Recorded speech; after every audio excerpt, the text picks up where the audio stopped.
You're looking live at the Old House Chamber of the Alabama State Capitol, where 30 minutes from now, Governor Kay Ivey will deliver her annual State of the State address. Good evening. I'm Todd Stacy, and welcome to Alabama Public Television's live coverage of the 2023 State of the State address. We are on air for the next 2 hours, bringing you the speech itself, the Democratic response, and some political analysis from public officials and reporters who cover state government. And I'm pleased to now be joined by my Capitol Journal colleague, Randy Scott. Randy, are you ready for State of the State? It's the big night.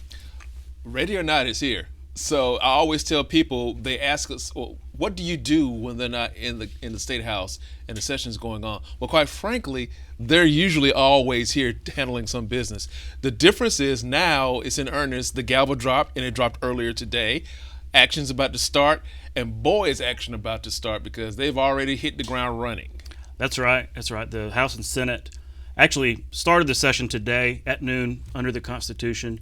But tonight's the governor's turn. She's going to have her State of the State speech laying out her agenda for this regular session. And we'll be here all throughout the night covering this, having some, watching the speech, having some analysis. And Randy, I'll appreciate your coverage because you've done quite a few of these, so we'll depend on your experience. Quite a few, and none of them are the same. Yeah. So it would definitely stand to reason that it's going to be interesting tonight. Well, we'll take a short break and be right back.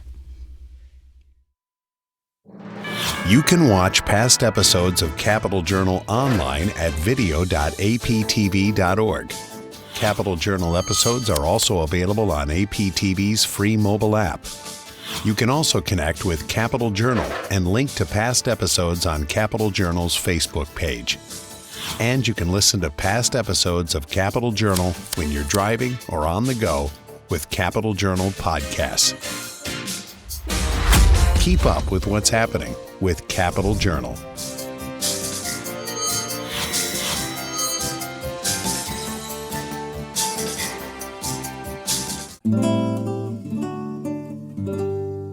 The George C. Marshall Space Flight Center in Huntsville has been the heart of the U.S. space program since its beginnings in the late 1950s. Marshall Space Flight Center was designated as the agency's propulsion center, developing the rockets that would launch NASA's missions into space. Marshall helped make history in 1961 when its Mercury Redstone rocket powered Alan B. Shepard into suborbital flight, making him the first American in space. Marshall's major task during the 1960s was the development of the Saturn rockets that were used in the Apollo moon missions. They aimed to fulfill President John F. Kennedy's challenge to NASA to execute a moon landing by the end of the decade.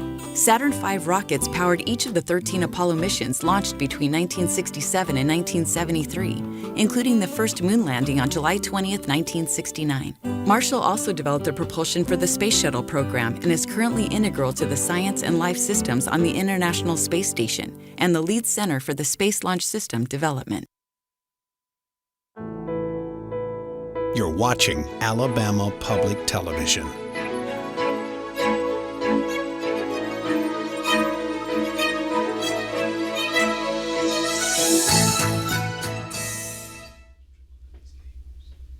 Joining me next in our State of the State coverage are veteran political reporters Mary Sell of the Alabama Daily News and Brian Lyman of the Alabama Reflector. Welcome. Thank you. Thanks for coming on. Thanks for having us. Happy to be here. Well, it's State of the State night. We had the start of the legislative session begin today. So looking at the governor's speech and looking at what we might hear from her tonight, I wanted to ask each of you, what are you looking for? Are you looking for certain themes in her speech and what she might deliver? Mary, I'll start with you. Well, I think the biggest thing that after spending the day in the State House, we'll be looking for the special session call. When the House and the Senate gavelled out this afternoon, they said they weren't coming back until March 21st. That gives us 2 weeks. That's a special session. In case there was any doubt. In case there was any doubt. Yeah. We've been reading these tea leaves for a couple weeks now. But yeah, special session most likely to start tomorrow on ARPA funding, the American Rescue Plan Act, the last of the federal COVID relief funds coming to the state, $1 billion and change. So we're learning what that plan is going to look like, and I expect she will lay that out more broadly and what she wants to do. Brian, what are you going to be listening for? I'm going to be really interested in hearing what she has to say about public education and specifically charter schools. She talked a lot about that in her inaugural address, and I think for the past 2 months, everybody has been trying to figure out what that plan is going to look like. We've certainly asked the governor. Obviously, the governor wants to keep her powder dry on that proposal. But then when you talk to legislative leaders, either they're also waiting for the governor to tell them what they expect, and we've had rival proposals come up in being filed in the session. Maybe they have the governor's endorsement, maybe they don't. But clearly, this is going to be an issue in the session that the governor wants addressed. I am very interested in hearing the details about what she has in mind. I agree with that, or all of what y'all both said, but on the education front, she had some lofty goals in her inauguration speech, saying we want Alabama to be in the top 30, not in the 30s, but in the top 30 by in 4 years. In math and science by the end of her term. That's a very ambitious goal, but there weren't specific policies laid out. We've been told wait till state of the state, wait until the legislature. So I'm eager to hear that as well, because this buzzword of school choice has been around for some time now, but it means different things. Charter schools are school choice, so are vouchers. Which way will she go? So I'm eager to hear about that. And when you talk to, as Brian said, there's some proposals. There's some very broad proposals floating around. But when you talk to leadership in the House and the Senate, they seem more like, let's expand what we already have. And I have to think that they're getting their cues across the street from Ivey's office. And what we have already is charter schools. And Terry Collins has mentioned that. She's the not the budget, but the policy, education policy. So I think that's probably one of the themes we're going to see. Yeah. And it was a fascinating dynamic in the budget hearings today when the fiscal division of the Legislative Services Agency gave its presentation. And, we are looking at probably, at least in nominal terms, record budgets. We may be able to spend $10 billion on state education for the first time in state history. $3.3 billion in the general fund. So you would think these are opportunities, to address school funding in a state that historically has been very bad about, especially per pupil funding. And the message, though, was, hey, be very careful with what you've got here, And listen, I completely understand that. I mean, I think everybody felt really burned during the Great Recession about what happened there.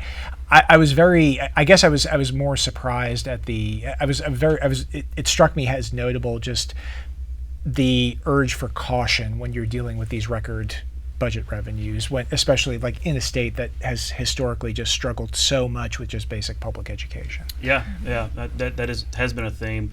Well, that kind of gets us to the idea of tax rebates, and I saw it was at least mentioned in Director Poole's presentation that just that word. He didn't really specify what the total's going to be on that, but it sounds like yes, we're going to have a tax rebate proposal from the governor. Do you think she'll have a particular amount? Arthur Orr had all these kind of different proposals that we reported on a little bit, different scenarios. Okay, if you give this much to single folks, this much to married folks, it equals $600 million or $700 million. Do you see her staking out a position there, or maybe more leaving it up to the legislature? I would think what we'll see tonight is some broad terms, and maybe she lets the legislature sort of fill in the details. But yeah, definitely rebates. And I mean, it's interesting. Again, we're $2.7 billion in a surplus at the end of the year. That's a tremendous amount of money. That's a whole general fund. That's a whole general fund. That, like 10 years ago, people in this building would have done bad things for $2.7 billion. Right. So the rebates, you're hearing some folks say, well, no, maybe we need to do some big investments, because this is a once in a lifetime sort of thing. Maybe we need to do these big investments. The rebates, though, I think there is some appeal to those because you can put a check directly in people's hands. And I mean, you hear some people say, well, $200, $300, that doesn't mean a lot to me. It means a lot to a lot of people in Alabama. So, well, I was talking on the radio the other day about this issue and sort of juxtaposed to the grocery tax, sales tax on groceries, the idea about repealing that's been around for a long time. Like, which would you rather have? The one-time $200 or $500, whatever it is, or 4% off your groceries in perpetuity. I don't know. That's a good question, but you're right. Having that physical check in hand probably has some political benefits. Right, getting that check from Governor Ivey in your mailbox.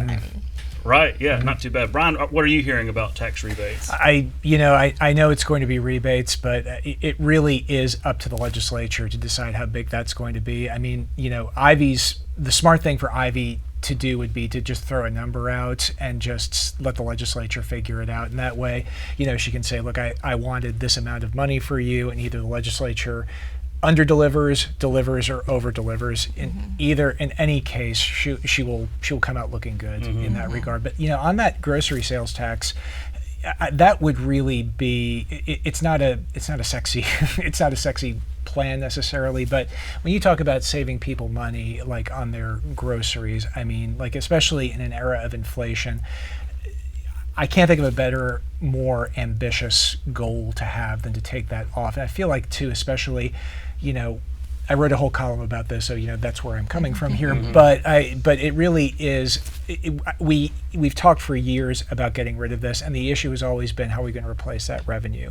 At this point, we do have the revenue to make some kind of change there. Now, I wouldn't want a unilateral repeal, but if we're going to cut taxes, if we're going to cut any tax, I mean, like that is something that is damaging to people, that's harmful to people, that makes it more expensive to feed their children. It's regressive. A really ambitious legislature would try to target that.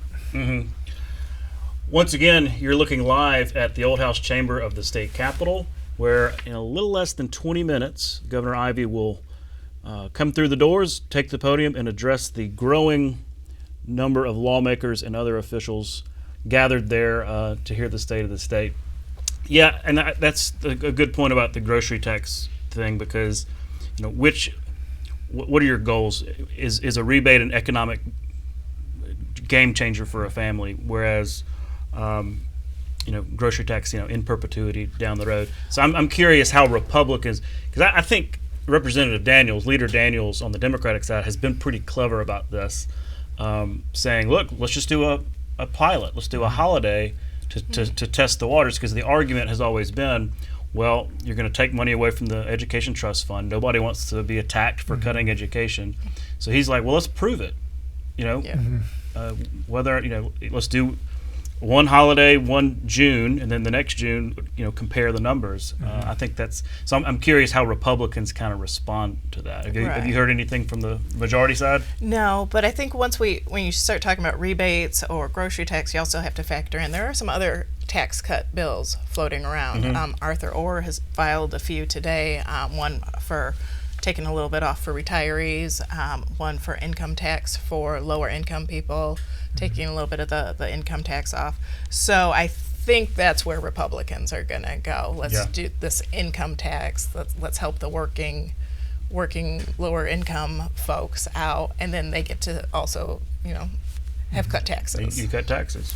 So, well, I just don't think the grocery tax. I understand all the arguments.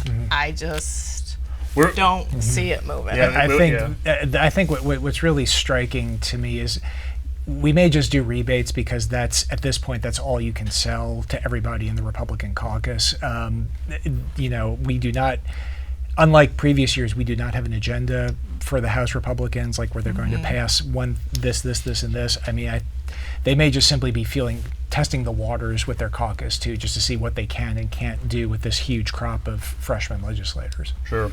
We'll talk about the role of this speech and the greater role of Governor Ivey. There have been times in the past, especially when there was divided government, where the State of the State speech was a great bully pulpit, but probably not going to drive much in the legislature. I can think back to the Riley days in that regard. But Governor Ivey really does have some muscle, it seems like, with this current legislature. I mean, the last term and maybe going into this term. And she's very popular. She's very popular. So, I mean, they have really not strayed too far from the things that she supports. I think, not wanting to override her vetoes and things like that. So, does she get to in a speech like this? Does she get to stake out some positions and lead the legislature where she wants them to go? And how effective do you think a speech like this can be at really pushing her agenda versus just being kind of sound and fury? Just a feel good. I mean, I think it's a little bit of both. I mean, I do think she has a really good relationship with a lot of the leaders in this building, in the State House. Governor Ivey, I think, has a pretty good track record of, doing a lot of homework before a session and staking out where she wants to go. I mean, she's been able to pass some pretty big, significant things, gas tax in 2019. So I think we're going to see a lot of things that mentioned tonight that will move in the State House. I think Ivey's greatest strength as a governor, and I sincerely mean this as a compliment, is that she understands how much power she has and what power she doesn't have. There have been previous governors, in fact, the prior governor, who didn't necessarily understand that the governor is pretty weak compared to the legislature. So she's always been very careful to ask for what she can get, not really to go any further than that. So in that sense, I think she's done a good job on that regard. I think too, like normally, like in a state of the state, I mean, I think, as Mary said, I mean, Ivey is only going to propose things that she feels have a very solid chance of passing the legislature.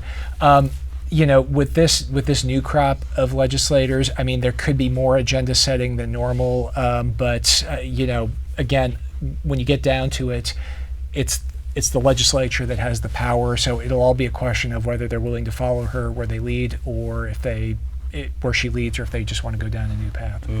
We've got a few more minutes before I have to let y'all go so you can actually get across the street to the Capitol. But you mentioned the new crop of lawmakers. I think there's 33 in the House and 2 in the Senate. I may have those numbers wrong. 31 in the House and 6 in the Senate. Okay. Well, y'all have been able to meet some of them. I've met a few of them. What are your impressions of some of these new lawmakers, or do you think it's going to change the dynamic, especially in the House where there's a lot? Yeah, I think in the House where, there's 31 new members. There are a few. I think if you just generally look at this group, they are more to the right than the legislature. Republicans, at least, yeah, right. There are, and I think they ran on some pretty big things. They ran on school choice. A lot of them did, and just letting the money follow the students. And I think you will see some of them, try to push that. Everybody does that when they're newly elected. I think they come in and they, learn the ropes and learn how to get legislation passed. But yeah, there is a lot of talk this going into this quadrennial. Oh, the new lawmakers. I mean, I think they'll figure it out. And it's a really interesting. The only time I can think of a similar situation was back in 2010 when we had the Republican takeover of the State House. Much different dynamic though from leadership, because I mean, as you know, Todd, like Sure. When Mike Hubbard was in charge, everyone was given like, this is your bill, you will pass this, and you will do what you're told. Not far off. This new House leadership is going to be interesting to watch too, because I mean, I don't want to say hands off, but they're giving the freshmen a lot more autonomy, I think, than in years previous, and that could lead to maybe some creative discussions, some creative exchanges, or it could lead to chaos, or both. It's going to be whatever. I think it's safe to say it will be a much different dynamic than what we've seen in years previous. Yeah. And like you said, brand new speaker, brand new rules chairman who controls a lot of that legislation movement. A brand new pro tem who's just today stepped up and showed that he wants to be heard. So a lot of new leadership in the House. Majority leader, New majority leader. And one thing that the speaker has said is that he wants the committees to have more authority and stuff to really get worked out in committees rather than on the floor. It's one thing to say, it's another thing to do in practice. So I'm really intrigued by that. Well, look, I wanted to give y'all plenty of time to leave and get over across the street so you can actually be present for the State of the State. But thanks so much for your time this evening and previewing the speech. Thanks so much, Todd. Thanks. Appreciate it. We'll be right back. You can watch past episodes of Capitol Journal online anytime at Alabama Public Television's website, aptv.org. Click on the Online Video tab on the main page. You can also connect with Capitol Journal and link to past episodes on Capitol Journal's Facebook page. The World War II-era Tuskegee Airmen were the first African-American pilots in U.S. military service. Because Tuskegee was the only training facility for black pilots in the United States during World War II, potential pilots came from all over the country. The first African-American flying unit was the 99th Fighter Squadron, which deployed in the spring of 1943. The 99th earned a Distinguished Unit Citation, flying missions against enemy targets over Italy. The second flying unit, the 332nd Fighter Group, flew several successful bomber escort missions throughout the war. Its P-51 fighters had distinctively painted red tails, earning the unit and its planes the nickname Red Tails. In 1948, President Truman issued an executive order mandating the racial integration of all military services. The way was paved by the Tuskegee Airmen of World War II, and in 2007, President Bush collectively awarded them a Congressional Gold Medal. You're watching Alabama Public Television.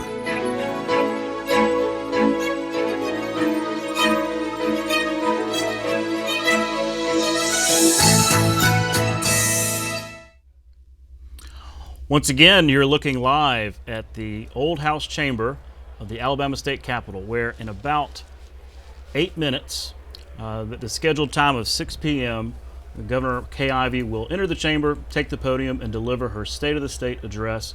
For this, the first year of a new quadrennium, a new term of the Alabama legislature. The House and Senate gavelled in today at noon to begin the regular session, and they're all gathering right now, taking their seats, ready to hear from the commander-in-chief, the governor of the state. So thank you again for joining us for our live coverage of the State of the State speech. I'm joined again by my Capitol Journal colleague, Randy Scott. Randy, what are you looking for, and what are you listening for as the governor gives her speech tonight? Are there some particular themes or issues that you've been covering that you're wondering where she goes?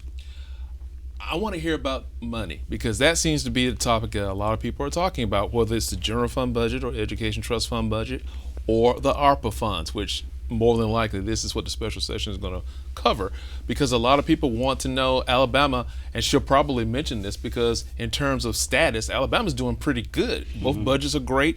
Education general fund budget, they're looking good. And then you have this case of money coming down for ARPA. How will it be used? And that's what a lot of people want to know. What will it be used for? I could tell you some things I've heard. For instance, maybe some of it can be used, and this is just an idea, to help with education in terms of giving teachers pay raises. That was actually something that was taught on the national networks earlier today and other news outlets. Will some of it be used in other states to help support teachers, give them more support staff, give them raises? Because teachers, we know, it's been a very hard hit field that people want to take care of. So we'll see what if that is mentioned, among other things like hospitals in rural areas, for instance. Yeah, I got to take a look at a draft proposal today of just sort of a breakdown of where some of this money goes, and it's pretty familiar. Hospitals, nursing homes, reimbursing some of their expenses for they still, even a couple of years after COVID, have a lot of expenses and trouble financially. Broadband internet, same as last time. Water and sewer infrastructure.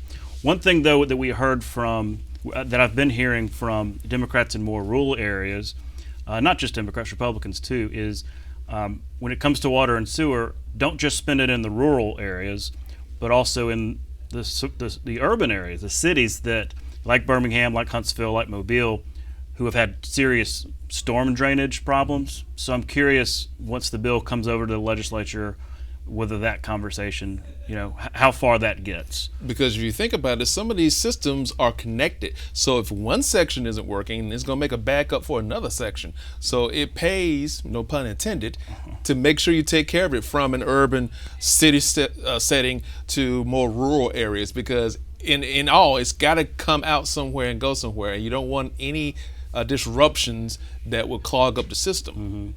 Well, switching gears, again to the speech, you've covered many of these things. You've been, I don't even know if you have a number of how many you've covered. So it's one thing to see it on TV, it's another thing to be in the room. And I wondered if you could kind of describe for viewers what it's like to be in that chamber, with all the state leaders. It's the governor, it's lieutenant governor, the speaker, members of the legislature, the cabinet, yes. the Supreme Court. Yes. Describe what it's like to be in that room and to be a part of an event like that. Well, if you think about it, we were in the House chamber current earlier today when they gavelled in. This is the old chamber. This is what they had to work with up until the late 70s, early 80s. Uh-huh. It is a much smaller area, if you will. The furniture is more of a timely situation. It's more wooden furniture than they have now. I'm thinking about the folks who are there for the first time, new representatives who are in the chamber, new senators who are in the chamber. This must be an awesome experience for them to be in this historic place within the Capitol. So what you have is a very confined area, if you will. Well, a lot of people who will talk, their voices will echo off those walls you see behind the lawmakers. You see Speaker of the House Ledbetter. You see Greg Reed, the Senator Pro Tem. You see Pro Tem of the House, Mr. Pringle, and the attorney, not the Attorney General, Lieutenant Governor, Mr. Ainsworth, who's there. A lot of those folks are going to pay attention to them, but then when the governor comes out, she starts her speech, she will be in front of them. They will be paying attention to her as well. Everyone will have a good vision pole to see her at and to hear her from. It's going to be like you're in a contained room that everybody who speaks will be heard clearly. So it's an awesome experience knowing that this is the former House chamber. There's a lot of history here, and there's going to be a lot of history made here because no doubt a lot of proposals are going to be made to get those lawmakers talking about things they need to do with perhaps the special session that may be announced tonight, and then the regular session in terms of what to do when they are back in the other chamber for their due diligence, for instance, making sure both budgets are ready to pass.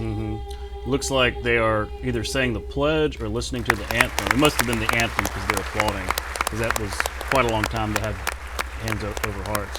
But the reason they're doing that, and they'll probably do a formal pledge and a formal prayer and everything, because this is a joint session of the legislature. This isn't just the governor calling a speech. What this is the House and Senate passing a resolution to both come together for a joint session of the Alabama legislature to it, and inviting. They actually invite the governor to come speak. So it's a kind of a formal process.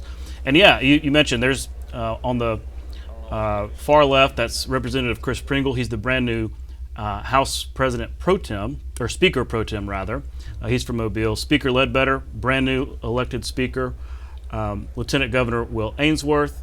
He'll wield the gavel tonight, and Senate President Pro Tem Greg Reed from Jasper. So that's kind of it's like State of the Union. It's the Vice President and the Speaker of the House, and so this is sort of our equivalent. The interesting thing is all four of them have been in that chamber for the governor's speech. Lieutenant Governor Ainsworth and Mr. Reed have been in the positions that they've been in for the past couple of years, so they're used to where they are. For Mr. Ledbetter and Mr. Pringle, this is their first outing, if you will, as being the new Speaker of the House and the new President Pro Tem of the Alabama House of Representatives, Speaker Pro Tem, of the Alabama House of Representatives. So this is a different advantage point for them. So I'm quite sure they're excited like everyone else is. Yeah, I was joking with the Speaker, saying, "Hey, have you practiced your resting face?" Because you remember at the State of the Union, it was Speaker McCarthy, his first rodeo as sitting behind the president, in the State of the Union. A lot of scrutiny on, okay, what kind of face is he making? Because he's probably not agreeing a whole lot with what the president has to say, but you don't want to look rude or something like that. So a lot of scrutiny into exactly what his facial expressions are. So yeah, you got to remember that even though the camera is on the governor, a lot of shots are going to involve you. So do you nod? Do you applaud? Do you stand? When do you stand up to applaud? All that. It's always kind of interesting to me. But they're all of the same party. So I don't see a whole lot of disagreement in anything tonight. It's just a matter of it's probably a big cheerleading session for an agenda that, most all Republicans are going to be 100% on. So, and I'm quite sure from Speaker Ledbetter's standpoint and Mr. Pringle's standpoint, they're watching members of the House to try to keep a feel of the room, as is Lieutenant Governor Ainsworth and Mr. Reed, Senator Reed. They're trying to make sure they have a feel of how their senators who are in the chamber, how they are feeling, and if there's any, I guess, expressions on their faces, if there's any problems or things they might need to talk about later on. So they're, of course, busy, even though they're standing still. They are taking a lot of things that are going on. And like I said, from Mr. Pringle and Mr. Ledbetter's standpoint, they're in different positions now. Now they are on the dais. They are not in the audience with the other members of the House. They are there. So now they have more, if you will, duties to partake of in this point as the governor gets ready to come out. Yep. She's probably coming up the elevator right now, and here comes, we'll go to the chamber. This joint session of the Alabama Legislature will now come to order. Doorkeeper, I ask that you admit our governor, Her Excellency K. Ellen Ivey.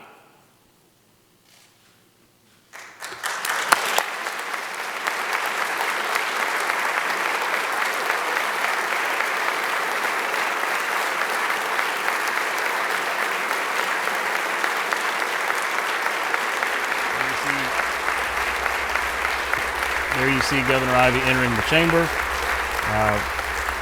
Familiar wave from the governor. I think she'll probably give us one more when she gets up to the podium. Shaking hands, you see the Supreme Court Chief Justice Tom Parker, the rest of the Supreme Court. I think some members of the cabinet there, some guests. And the escort committee behind the governor. There it is. That's the familiar Governor Kay Ivey wave. State Senator Greg Albritton, State Senator Bobby Singleton, State Senator Clay Schofield, and Representative Becky Nordgren. Judy Schaefer, I'm so sorry. And then okay.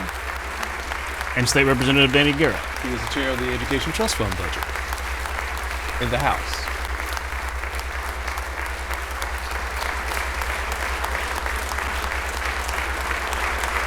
Here, the governor of the state of Alabama.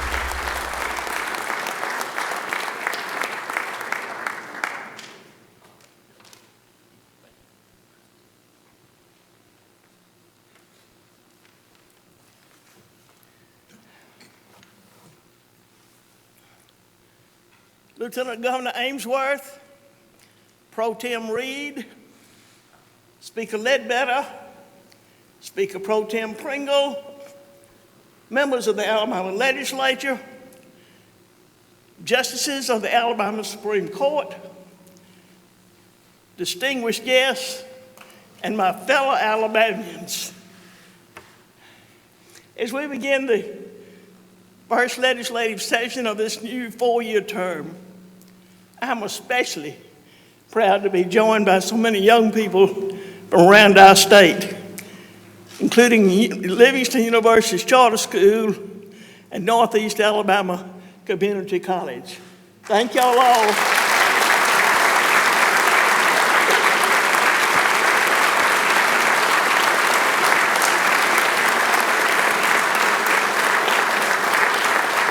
Y'all please be seated. Folks, our students, our young people, why the work we do today matters and why we must get it right. Everything we do today is for a better tomorrow for these children and all of the families who call Alabama home. We have an opportunity during this legislative session to continue making progress for Alabama families. We must be prudent and wise with our folks' hard-earned dollars. We must support a strong economy in Alabama so mom and dad can provide for themselves and their children. We must support these hard-working parents. We must ensure that our children have the opportunity to receive a quality education no matter where they live. And we must prioritize the safety of our children and our communities.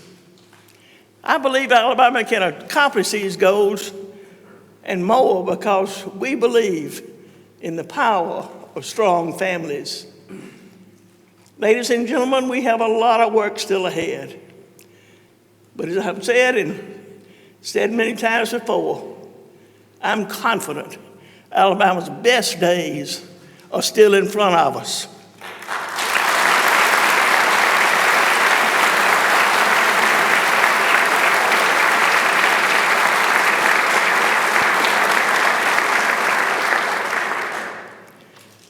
As Pro Tem Greg Reed takes on his first full term in the Senate, and as the House has its new leader in Speaker Nathaniel Ledbetter, I predict we will have a busy and productive session, and I certainly thank you both for your good service.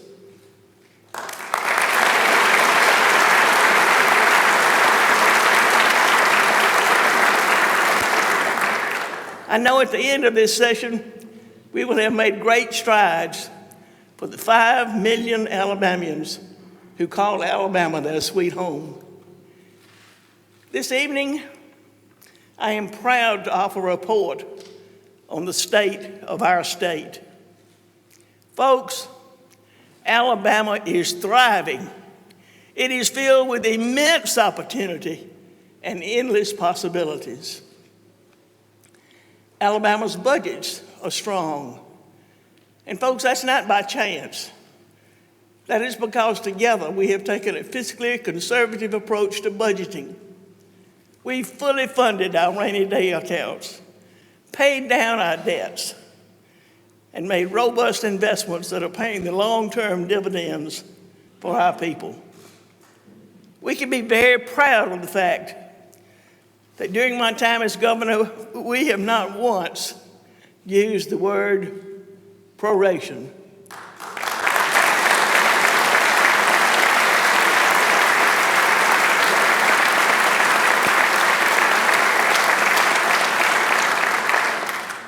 Now, once have you used that word, and nor have we spent beyond our means. And y'all, that's not going to change going forward. Members, I urge you to completely pay off the Alabama Trust Fund this year. That was the promise made to the people of Alabama, and we should make it a priority. Unlike D.C., we pay our debts.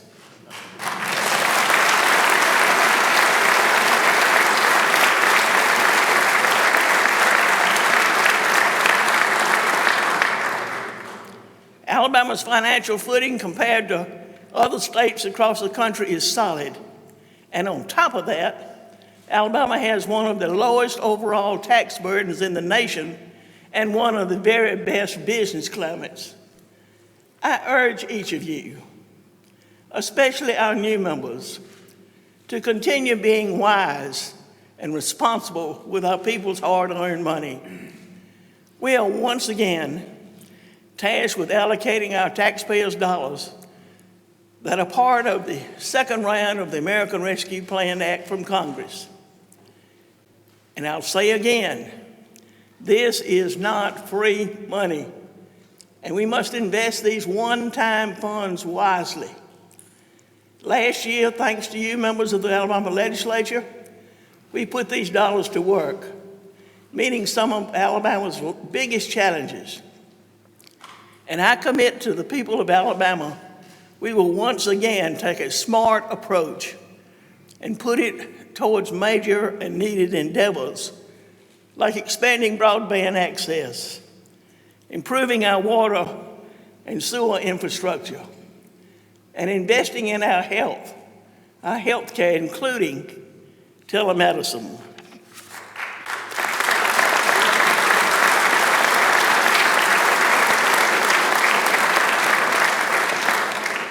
This evening, I am calling a special session of the Alabama legislature to begin tomorrow so that we can urgently address these endeavors. Let's wisely invest these federal monies to overcome some of our biggest challenges while also paying off our debts. If you turn on the news or even just make a run to the store, we know that times are tough right now. A paycheck does not go as far as it did 2 years ago. That's why I'm calling on you to put nearly $1 billion with a B dollars back into the hands of hardworking, tax-paying Alabamians through one-time rebates of $400. That means $800 for our working families, and it couldn't come at a better time.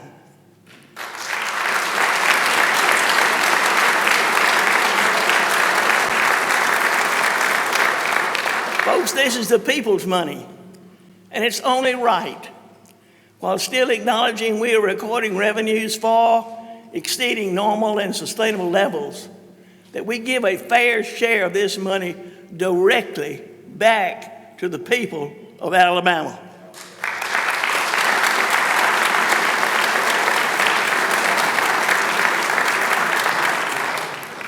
While there is still uncertainty in our national economic climate, we must create stability here at home.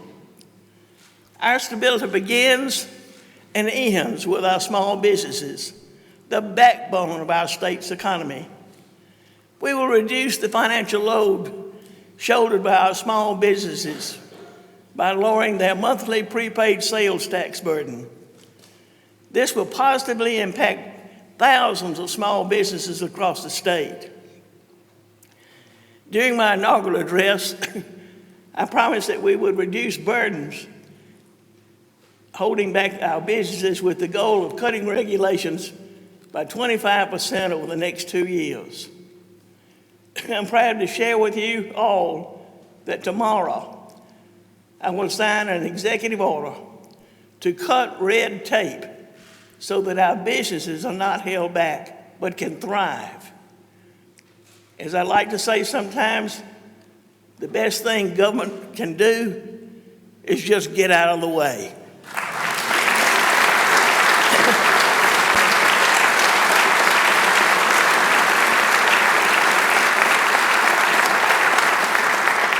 I'm also proposing we invest even more money into locally owned businesses, the ones ingrained into the DNA of our communities, through a $200 million grant program known as our Main Street program.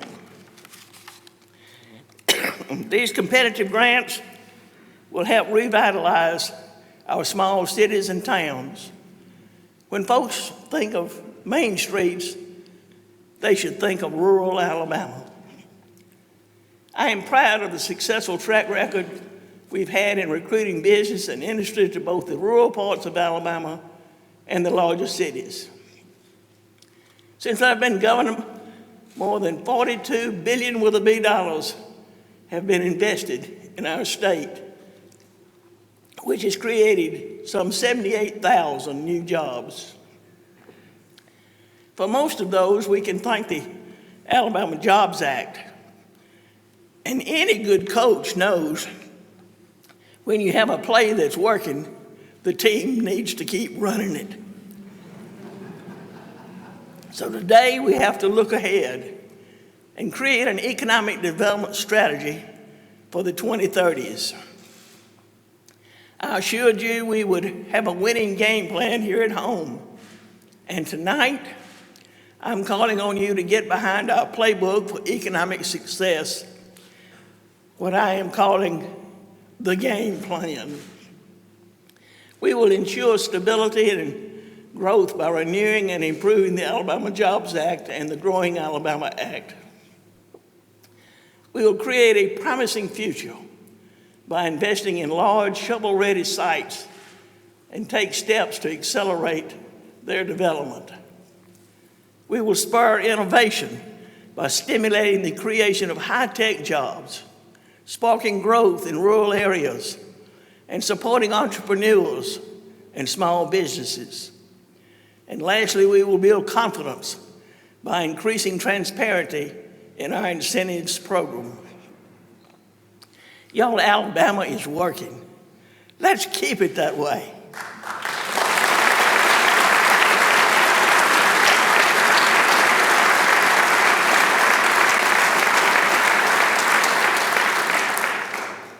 I call on you to join me in ensuring that we keep winning by implementing the game plan through its passage in the legislature, and I urge you to make this an early priority. It is also important we be a state that supports our working moms and dads. In a post-Roe world, I am proud Alabama has one of the strongest pro-life laws in America to protect our unborn babies. However, our work is not done.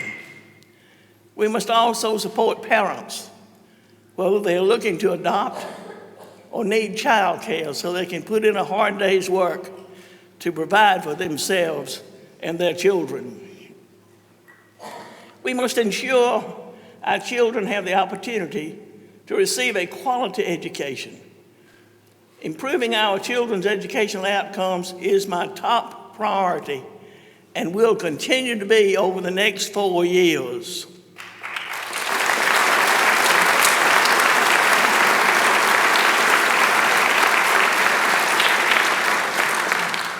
The first policy initiative of my first term was what I called Strong Start, Strong Finish.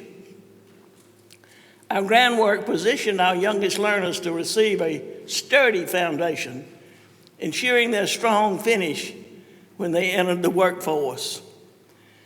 I am confident in the direction we are taking to improve our children's education. We have aligned our standards and assessments. We have seen stability in leadership, and we are experiencing a hunger from all areas of our state to produce better results for our students.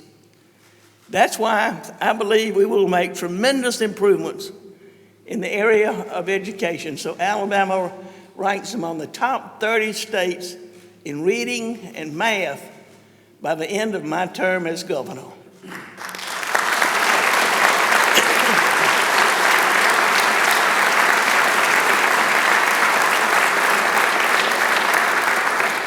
We have seen tangible results in the students who have received instruction in our first-class pre-K program. That's why I have instructed the Department of Early Childhood Education to prioritize funding classrooms in the most challenged areas of our state. No matter the zip code, a child should be able to get a strong start in their educational journey. And it's also past time that we require our students to complete kindergarten. I call on the legislature tonight to adopt legislation to ensure our students are ready for the first grade. Our first grade teachers should be preparing those students for the second grade, not simply catching them up to be on a first grade level. Each year, at least last year, I presented a challenge to our schools, communities, citizens, and leaders to band together to pledge we will no longer accept the existence of failing elementary schools in our state. No longer are we letting family income or any other barriers define a child's ability to obtain the quality education they so deserve.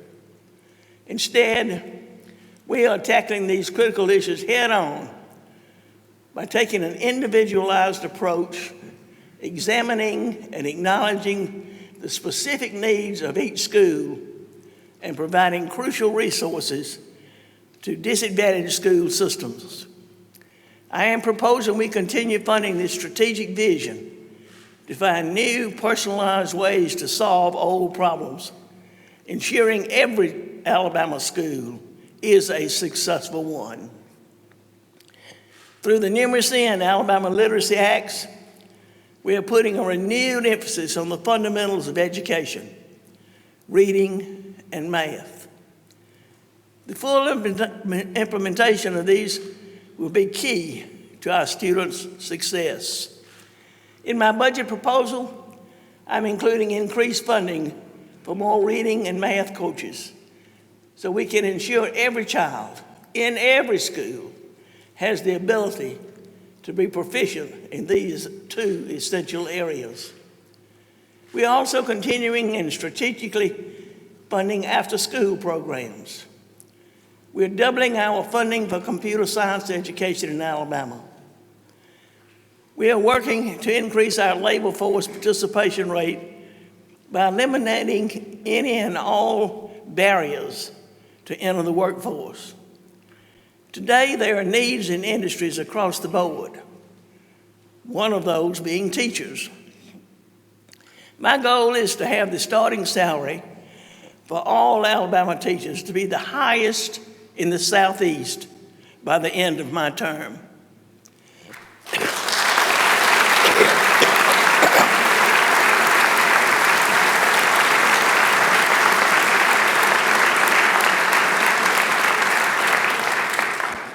To that end, I am proud to announce tonight that I'm proposing a 2% pay raise for our teachers.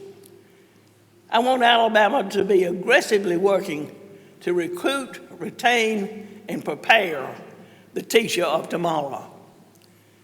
As I laid out my vision for these next 4 years during my inaugural address, I chose to speak on the need to improve school choice in Alabama. In fact, I was probably the only Alabama governor to ever do so in an inaugural address. It's important we continue to have meaningful discussions about school choice.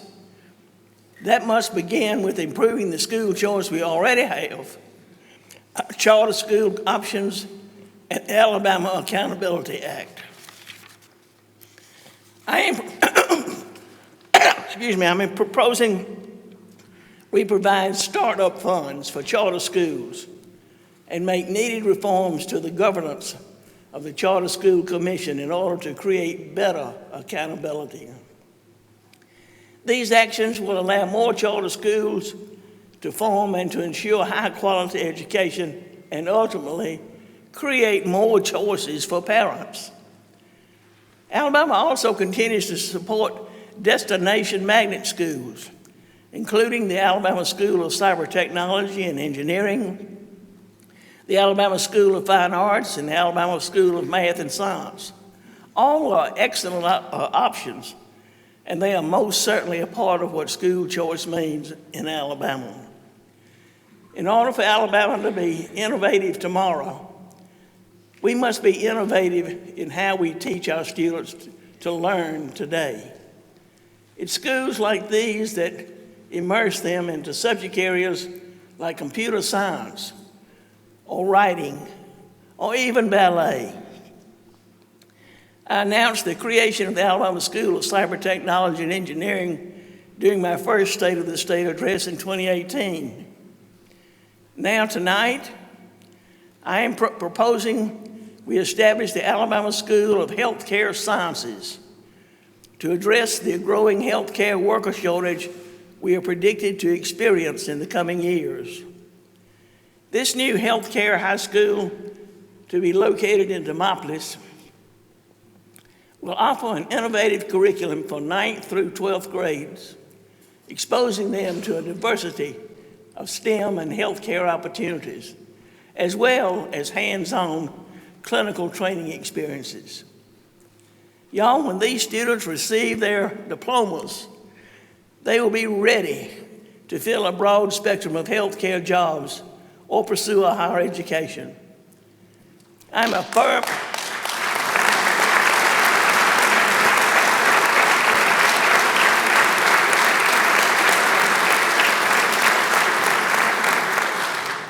firm believer in getting our students in real-life experiences.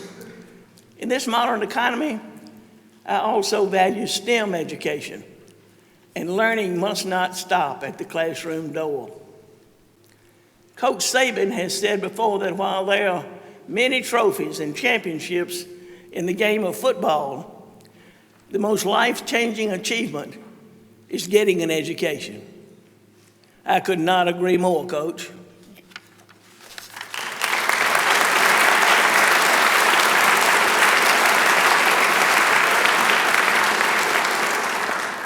The Saban Center, a partnership between the Saban family and the city of Tuscaloosa, will be an interactive and immersive STEM experience for young people from all over Alabama. And it won't be just limited to STEM. It will help students become even more well-rounded, exposing them to the arts and, very appropriately, sports sciences. This evening, I'm very proud to add the state to the team of partners making the Saban Center a reality. I believe this will be a learning center for many Alabamians for generations to come. And to that I'll say, roll tide.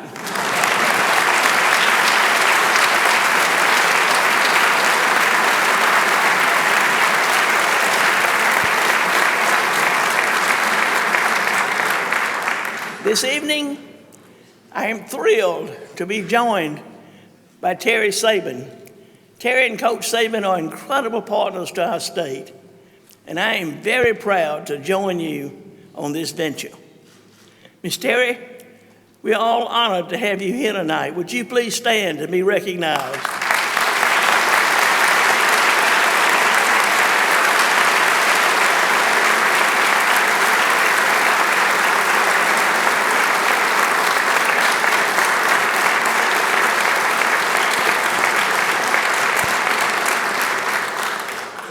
And while education is number one, nothing is more important than the safety of our children.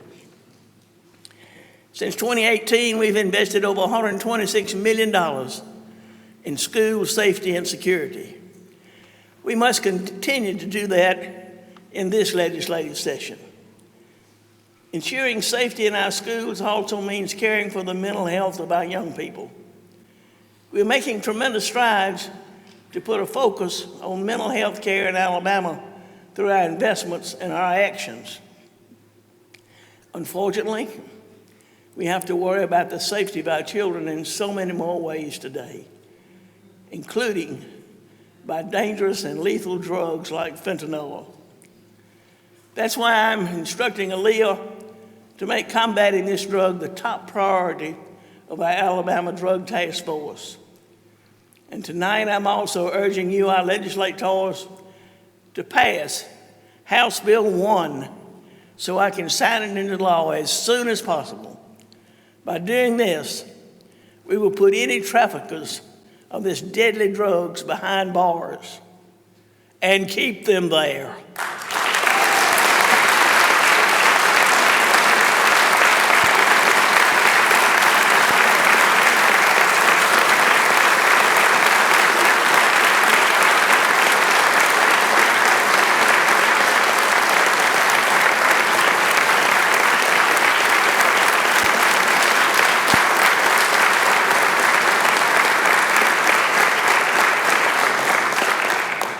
I cannot control what steps are being taken, or maybe better said, not being taken at our southern border.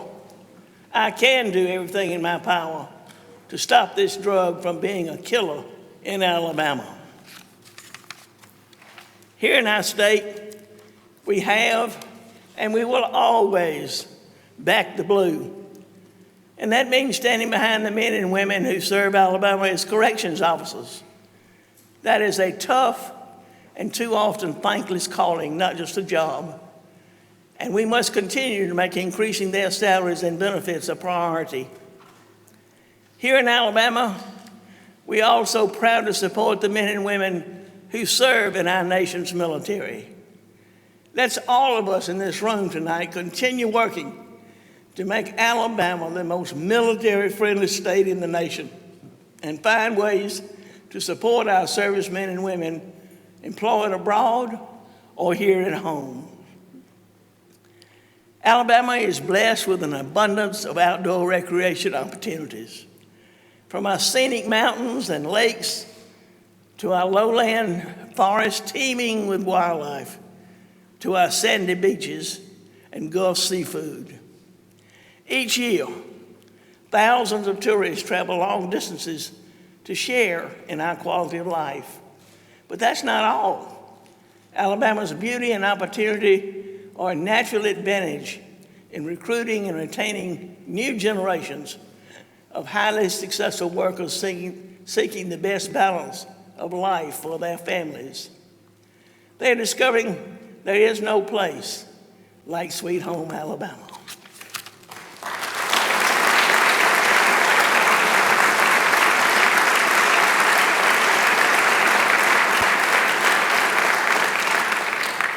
There is great possibility in the future of our state. And as we look ahead to a future filled with rich opportunity and great possibility, I pledge that we will build on our roots by focusing on getting the hard work done today, while never forgetting that our work now matters most to our future generations. Since inauguration, we've hit the ground running. We are working hard to improve life for our Alabama families. I'll say it again. We will have a busy, productive, and full 4 years in front of us.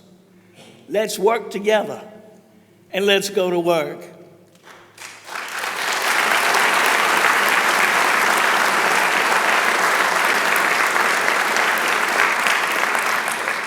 The people of Alabama deserve our very best. Future generations of Alabamians deserve our hardest work today. This is our opportunity, so let's not waste a moment. May God continue to bless each of you and the great state of Alabama.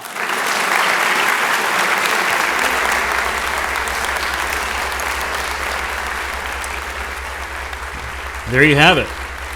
Governor Kay Ivey delivering the State of the State address to a joint session of the Alabama legislature, the House and the Senate, gathered there in the old House chamber of the state capitol. The governor will exit the stage to a standing ovation, shaking the hands of all the various state leaders. The Supreme Court right there, that's the back of their heads, as she exits the chamber. But in all, about a 30-minute speech, which is short by some standards, but pretty substantive at the same time. And there she exits the chamber there with the escort committee. So back to my colleague Randy Scott here in the studio. Let me start with this. You told me earlier you wanted to hear about budgets and money and where the money was going. She kind of started out the gate with that and even called that special session that we expected. Yes, it's something that a lot of people have been talking about literally since the last regular session ended. What's going to come, because they know that other set of money from ARPA is coming down, and what should we do with it? Add to that the fact that both budgets, the general fund and education budget, are in very good standings right now. So Alabama wants to be good stewards of his money, and also this other money that's coming in, and address some issues that need to be taken care of, things that the governor is looking forward to, and one of those things that she is definitely looking into deals from education, because her background is she worked in education once, a teacher. Yeah. So she wants to see some things happen as other folks around this country have, because like I said, there was talk on the news this morning from other outlets that there's an idea of maybe taking some of that money from the new batch of ARPA money that's coming out, using it to help in education fields around the country, mainly help giving teachers more money and support staff more money. So she didn't waste any time. She said that during her speech.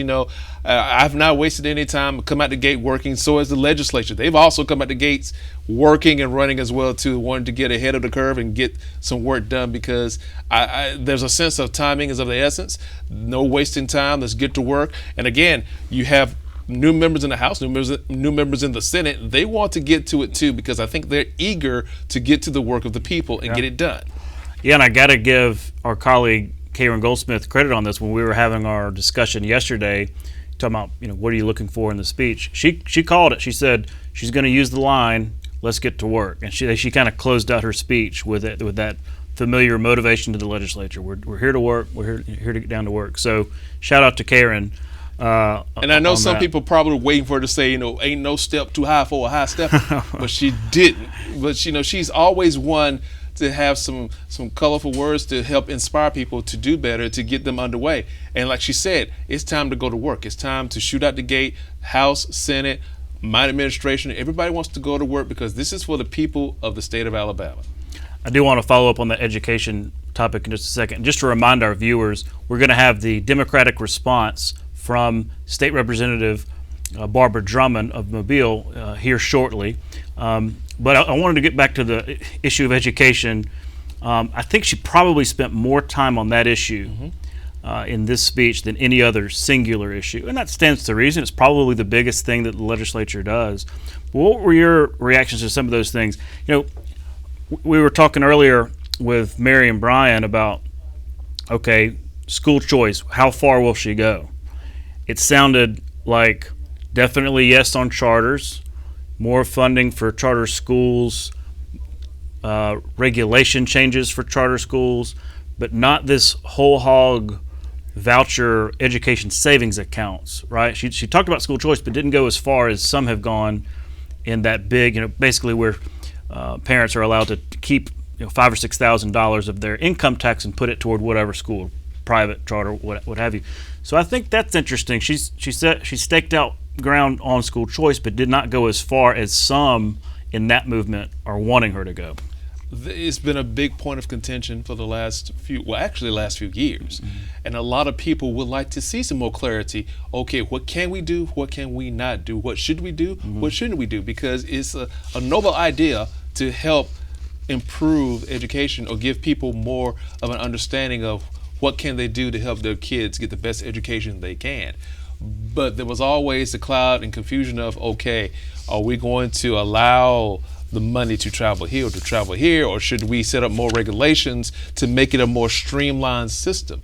We have an opportunity to take care of that and straighten it out now, because a lot of people, including lawmakers, including the governor, everybody wants to see children in this state do well, and everybody wants to see the education system do well. So in order to do so, they want to address it and address it now. So let's go ahead and clear the confusion. If we need to come together and have some come to Jesus meetings, if you will, on what kind of rules and regulations we need to take care of to get this taken care of, let's do it. But let's go ahead and get the work going, because time is of the essence. Well, and I think there were plenty of things that are going to be bipartisan and probably, if not unanimous, and easy to agree with. Things like, first class pre-K. Everybody supports that because it's a winner, right? So it's the best program in the country. Alabama's had the best of the country. Easy to say yes to that. I think it's probably also easy to say yes to Literacy Act investments, more investments there in literacy. Numeracy, same thing. The math coaches, you heard her talk about expanding the number of math coaches in our elementary schools. I don't see that really as controversial, but when you get to the choice stuff, that will be contentious. Even the charter school stuff. I mean, like, we have a charter school law, but the whole idea of funding equity on the local level has been very controversial, and I'm actually eager to hear what Representative Drummond has to say about that. I think this is on it needs to be tweaked conversation, because the idea came out, but now it's at the level of we really need to tweak this and put some screws and some nuts and bolts to it to tighten it up, because if we're going to do right by our kids, we need to start it off right now and get it done. Switching gears, Randy, there was another issue that was pretty prominent in the speech. That's economic development. You've covered some of this, and Karen has too, on this effort to reauthorize, but also revise Alabama's economic development incentive statutes. I know you went to the BCA sort of summit on this. Do you see that as a kind of a top priority, I guess maybe after the special session? It's been a priority, and it's been one that has worked, no pun intended, for getting more jobs into the state. And it has grown, if you will, over time, and they want to make sure that perpetuates and keeps rolling. At this BCA meeting that you're talking about, that we were both at, you had Speaker Ledbetter, you had House Minority Leader Daniels there, I'm sorry, and you also had the Lieutenant Governor there as well, talking about why it's so important to keep these incentives up and running, because companies see Alabama, and they see Alabama as being a very vital area to come in and set up shop. Now I'm going to take a step back real quick if I can. We were talking about education just a second ago. A lot of attraction pieces to get companies to come here deals with what kind of education you have for the people living here. So if your education system is booming and doing good, that means people are going to come because they want to get those folks as a part of their workforce. So it goes hand in hand, if you will. You get those incentive packages from a business standpoint to help get companies to come here and set up shop here. They're going to want to come here because they're going to see that you have a workforce that is worth having in our buildings, on our staff, to help get our companies up and running. So the BCA's meeting that we went to a couple of weeks ago, you heard a lot of fresh ideas coming in to explain to people this is why incentive packages need to be renewed and why we need to have them, because Alabama has a chance to overtake a lot of states that's surrounding Alabama. You talk about Georgia, you talk about Tennessee, Florida, Mississippi, and even states beyond that in this region that are also vying for the same companies that Alabama is vying for. And they're doing everything they can to basically outbid Alabama for these companies. So it's very important to get those incentives, if you will, renewed to stay ahead of the other states to get those companies to come here, as opposed to going to Georgia, to Louisiana, to Tennessee. No pun intended. It's a competition. Yeah, interesting you bring up the education component of that. I heard one prominent Alabama leader say, maybe this was last year during this conversation, saying, if we truly improved education, if we truly got education to the point where it could be and should be quality-wise in Alabama, you wouldn't have to spend a dime on incentives, because people want to locate where. I don't know if that's necessarily true, but it's a nice little line. Well, look, the other thing I wanted to talk about is, just like presidents will in their State of the Union address, she brought some special guests. One in particular, Terry Saban. I mean, come on, that's not even fair. And then the very well known Auburn grad. Wait a minute now. She's Auburn grad. You are an Auburn. Yeah, look, I'm not going to say it, but she did. Come on, you can say it. And given the Roll Tide out there, but I'm obviously connecting it to the issue, the Saban Center, and the fact that the state is going to partner with this center that's making a big difference. But I always find it curious when presidents bring special guests, military hero, or a celebrity of some kind. Pretty good choice in Terry Saban. They can't get too much better than that. Yes, I think it's fair to say she may be the head coach of that household. And if she's not Coach Saban, please don't come after me. I'm sorry. But yeah, she was there showing her support. And it's a good sign. It's a good show of support to reach across the lines, whether or not it's in the House, in the Senate, or across the gridiron football field.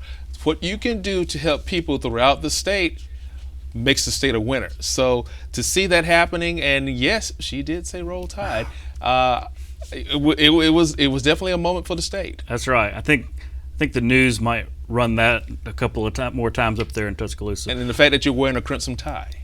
Look, I understand that I looked the part tonight. Yeah, I've been told many times. Well, look, we're out of time, and we need to take a real quick break. But thanks again, and we'll see you later in the broadcast. We'll be right back with State Representative Barbara Drummond for the official Democratic response. You can watch past episodes of Capital Journal online at video.aptv.org. Capital Journal episodes are also available on APTV's free mobile app. You can also connect with Capital Journal and link to past episodes on Capital Journal's Facebook page. And you can listen to past episodes of Capital Journal when you're driving or on the go with Capital Journal podcasts. Keep up with what's happening with Capital Journal.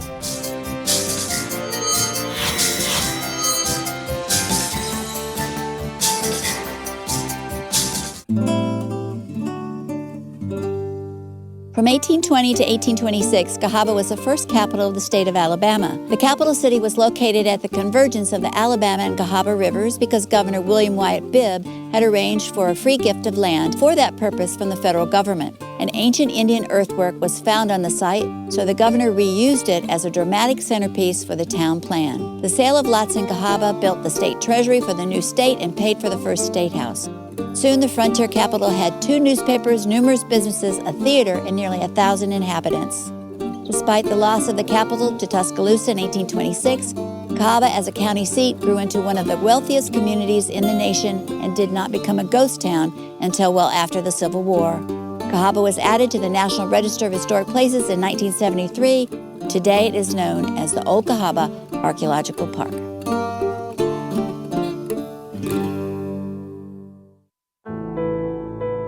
You're watching Alabama Public Television.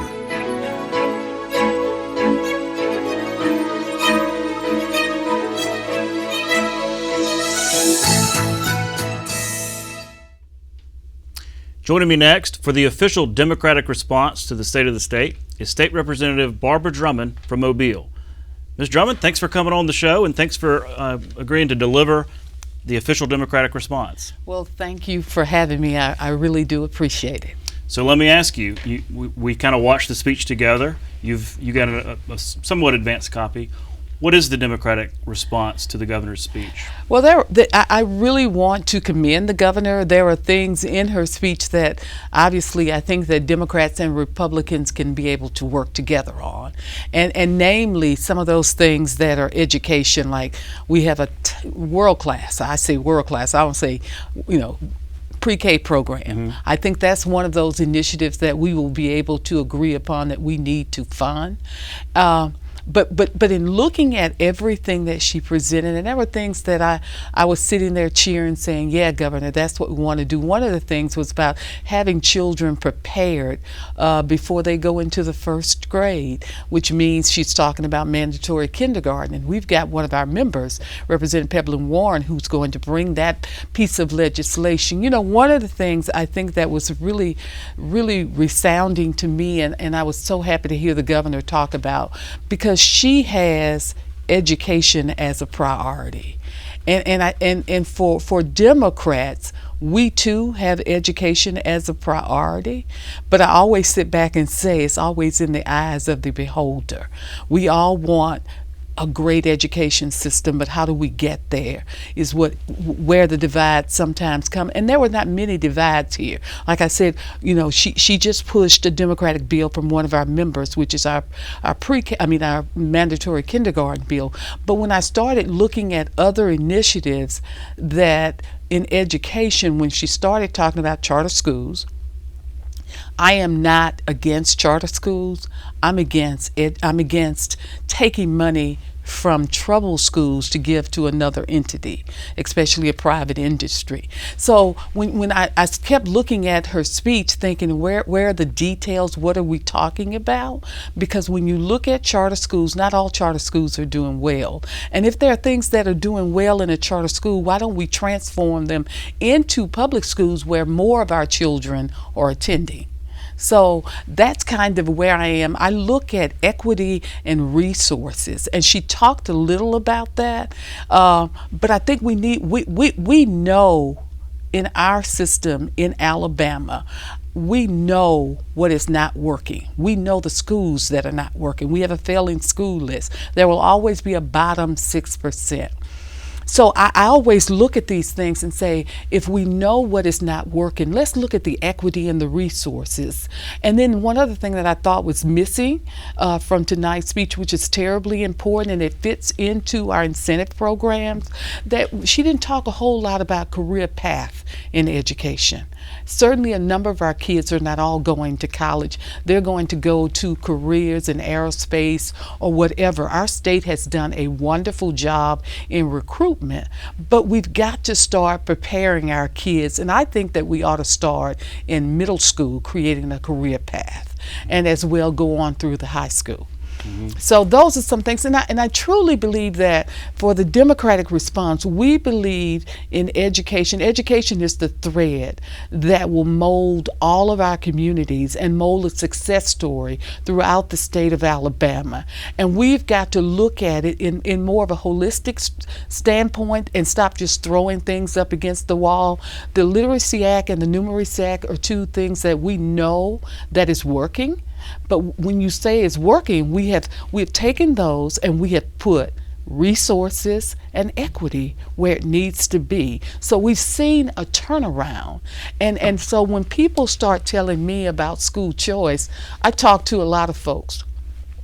I sat there, and school choice is something that it is truly in the eyes of beholder, because when I've talked to a number of my colleagues, everybody has a different opinion of what that may be. It's a voucher program to some, and to others they think that it's a choice for parents to take whatever dollars and go choose where they want to go. I know that where I come from, we have a number of schools that are school choice schools. They're out of districts, and they are working very well for our children. We've had some that just turn whole schools around. So I think that people have got to look at equity and resources in public education and stop looking at it as a deficit, because for me, I want every child to have a high quality education.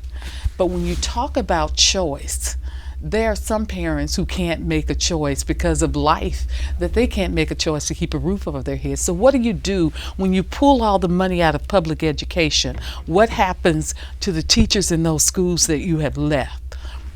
What happens to the students, more importantly? I mean, because far more children are in public education than in any other thread in Alabama. And that's what we've got to begin looking at. We've got to look at equity and resources in education. I like the fact that the governor has that focus, and I'm proud of that. And I know that we can work with her to get where we want to be. Again, it's in the eye of the beholder. I mean, I actually represent a district where there are high-performing schools, and then there are some that are on the failing school list. And I've seen one where we have put that equity and resources there that is turning around. So that is what I think that we have to begin looking at as it relates to education. And school choice needs to be looked in very closely first to find what it is, because it sounds like a voucher program. And then we need to look at the areas that are critical. And again, I go back to those career paths, because we've got several in Mobile, where I am from, that is fueling career tech on the high school level, which is working. But I think that we need to start in the middle school, because the feeder patterns of many of these school districts are just not working. Let me ask you about ARPA. The governor called the special session that is going to begin tomorrow. Have you seen drafts about, I know you've been on the road some, and I really appreciate you being here, but in the drafts that you've seen and the discussions that you've seen, do you think Democrats will be supportive of the plan to spend this next $1 billion in American Rescue Plan Act funds? I think Democrats are going to work with Republicans. Again, the list that she has released to us is a good list, and I've had an opportunity to be on Zoom calls with the speaker, and I truly thank them for it, and also with the finance director and with LSA. But there are tweaks that I think that needs to be made, one of which, because Democrats believe in sustainable housing, so we've got to boil that down to see how can we seed those communities that have been left without sustainable houses for any number of reasons. We've got to boil those things down, but the list is really good, and focusing on water, sustainable water. I think we all think that's a great use of those dollars. So the list is tangible, and I think Democrats are ready to work with Republicans on that list, but we want, again, the devil's in the detail. Always is, and that work starts tomorrow. Yes. It's going to be the only issue on the table for the next week and a half, right? Well, if you look at that list, because broadband is back on that list as well, and so education, I keep talking about education, but everything feeds into education, even broadband. Those are COVID dollars that's in the ARPA money. Yeah. And when you look at that, we saw all of the disparities in the state of Alabama. That disease exposed a lot of things that we need to do. So when you look at broadband, that is a good use of those dollars. One of the things the governor said in her speech, that this is the people's money. And one thing that I thought that I highlighted when she mentioned giving rebates to all citizens, it sounds wonderful, would love to do it, but Democrats would like the governor to go a little bit step further, because I had a woman call me on last week to say, I am raising my grandchildren, the cost of groceries are so expensive, why don't you all remove the tax off of foods? I was going to ask you about that because the House Democratic Caucus had this press conference yesterday, and that was a big, one of the main proposals of your agenda is removing the sales tax on groceries. I mean, look, this has been around for 20 years, right, with no success, even when the Democrats had control of the legislature. But again, one-time money. So we have an opportunity perhaps to create a sales tax holiday or a month or 2 months to see what that impact will be. You know, if you never do it, you never know what you're going to get out of it. I say, because you look at Florida and other states that are around us, they're doing it, and they've changed consumer spending. Even though they may save those dollars on the loss of sales tax, consumers spend it somewhere else. So the dollars are still, fluctuating in our economy. And that's what I would like us to do. Democrats would like the governor to perhaps take this one-time money and look at creating sales tax holidays, not for a weekend, but perhaps for a month, so we can see what that impact would be. But specifically on the grocery tax, that's going to be a big pillar of your agenda this House. Also, this idea of removing income tax on overtime pay. That's one I've not heard before. Well, that's an interesting one, because we sat back and we look. You see the signs everywhere, hire here, we need more employees. We feel if you remove that tax off of overtime, you will not only spur people to be more productive, they'll work more, and you will also create more workers for the employer. So it's a win-win for both. And those are two things that we think that will help our overall economy and also create workers for those hard-to-fill jobs that we can't find people to work at. And realistically, the Republicans have a supermajority. So to pass any of this, you've essentially got to convince them of it. How does that work? And are you confident that some of these proposals, some of which are tax cuts, I mean, come on, you may be able to earn enough support amongst Democrats to get them across the finish line? Well, as I said when I first sat here, is that we are willing to, and we are willing to work with Republicans to create ideas and policy that are good for the citizens of Alabama. And we feel strongly that removal of the tax on groceries is one of those. That would be a good thing for the people of Alabama, as well as the overtime tax. So we stand ready. We call it bipartisan. We stand ready to work in a bipartisan fashion, because I'm sure there are things that are going to be proposed that they will need us to work on as well. So we've always worked across the aisle, and I'm sure we'll continue to do so. I have to agree with you there, and it is notable because we look at Washington, D.C., and the same State of the Union, on a much bigger scale up there, and what was it?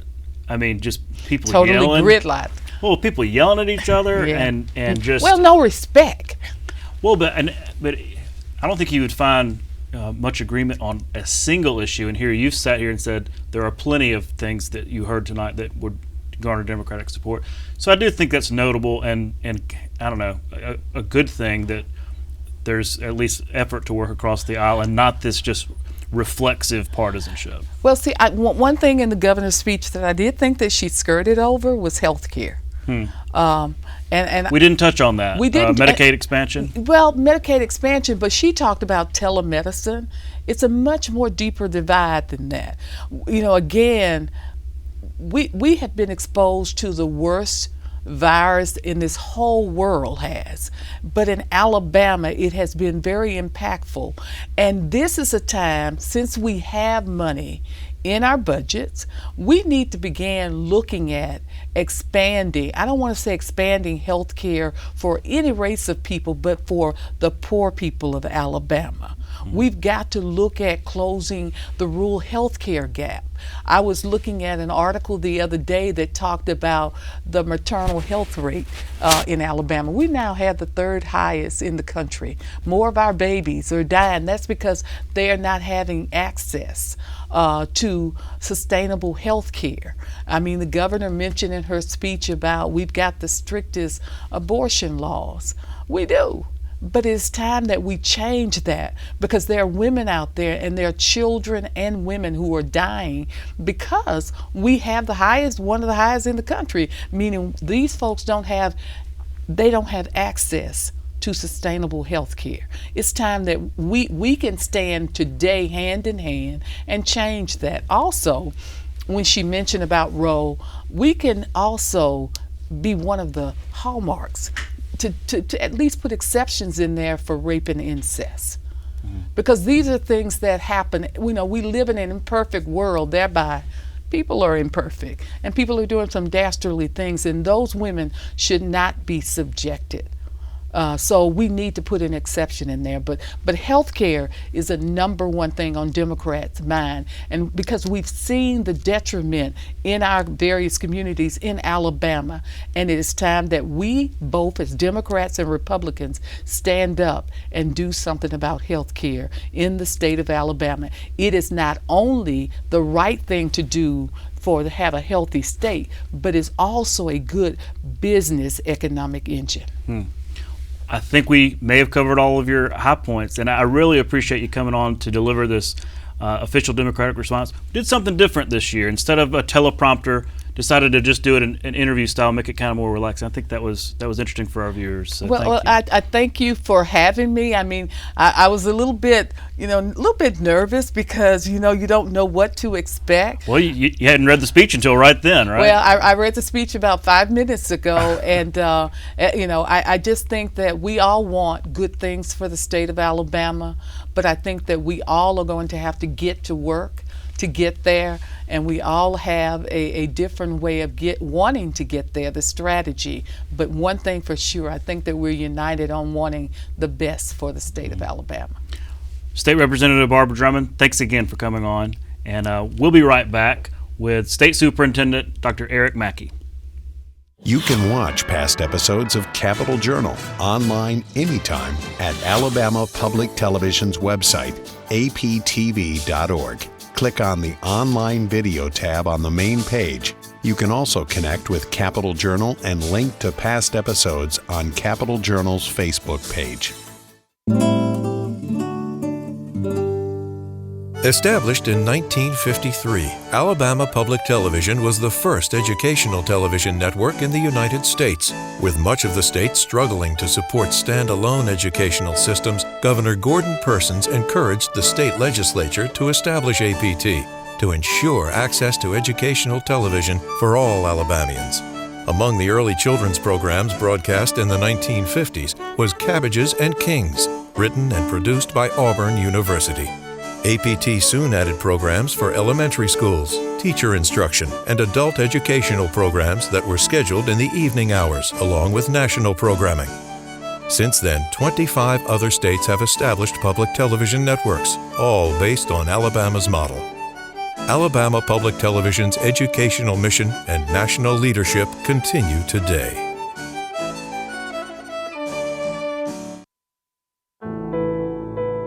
You're watching Alabama Public Television.